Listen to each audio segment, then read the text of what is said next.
BD5 pilot with you out at the Hillsboro hangar on a rainy Thursday, and I picked up my materials down at Van's Aircraft to work on this seat design. So you'll recall I had modified the tombstone seat, given what I thought the dimensions were going to be on the Softie parachute, and I come to find out, having them send the dummy for me to test out, that the Softie Wedge, it still pushes me too far forward in that seat bottom. So I've pulled that out.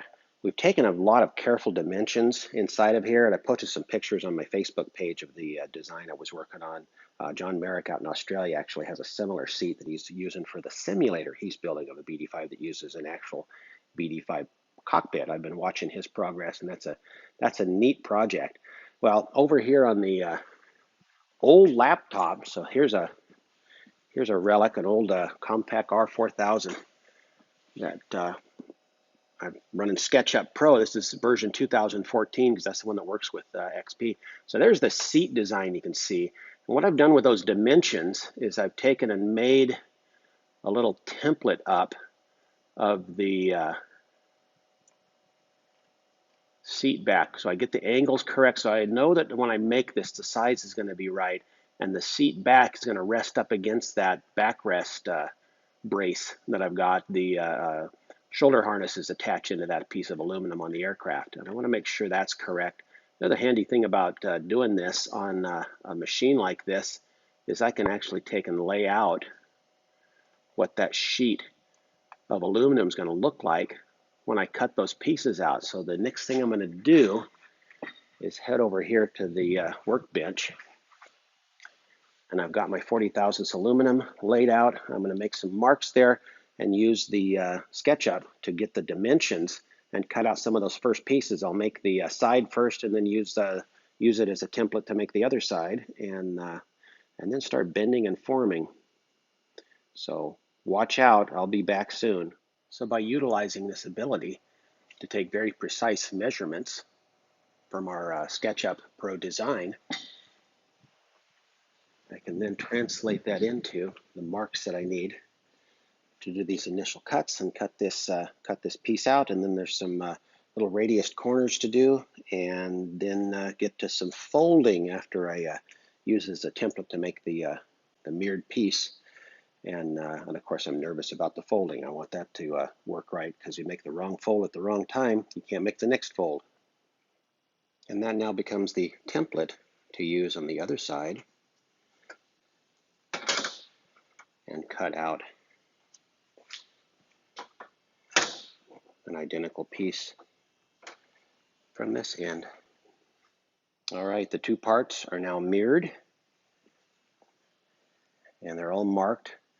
I'm going to drill a few holes so that I've got the points for where the bends are going to occur, and then some trimming away, because as I bend those up out of the way, they're going to need to clear an area so that I can use the bender for some of the work that I have to do. So I've clamped the two pieces together and felt the edges to make sure they're exactly mirrored. I've marked the one piece and then used a little punch to make a little deeper hole. So it's a drill guide. I'm going to drill a 3/32 hole, and I'm going to move it up to a 1/8 for the mark for where I do my bending. So I've got the first of the bending done. I'm about to bend this big piece. So yeah, nervous. 40 thousandths is kind of difficult to work with, but we're getting it done.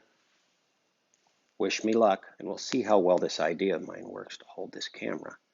There is the angle I'm trying to get, because at this end is where it kind of comes away.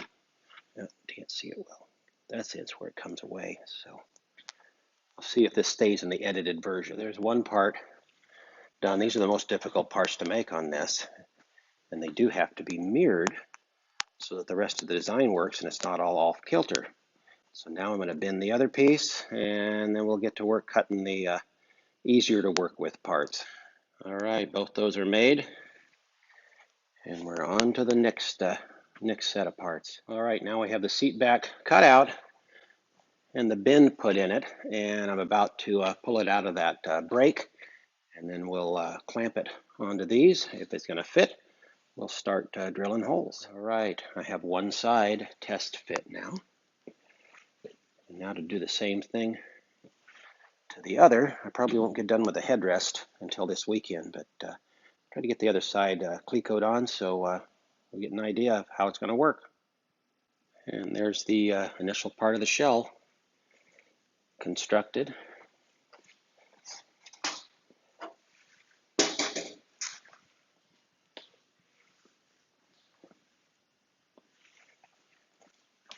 And does it fit?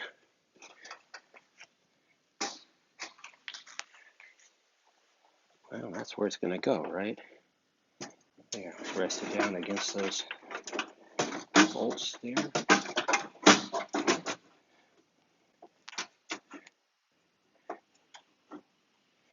And that's about where it will sit. See if I can get someone to roll those edges for me to a little flute into there, but really, really pleased.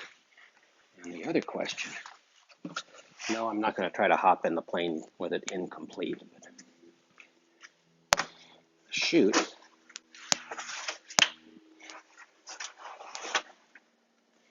Should rest right in there beautifully. So I'm going to call that a good Thursday's day work. And I'll be back on the weekend to finish it up. Thank you everyone for watching, and don't forget to hit that like button, and be looking forward to bringing more videos to you. BD5 Pilot's out for now.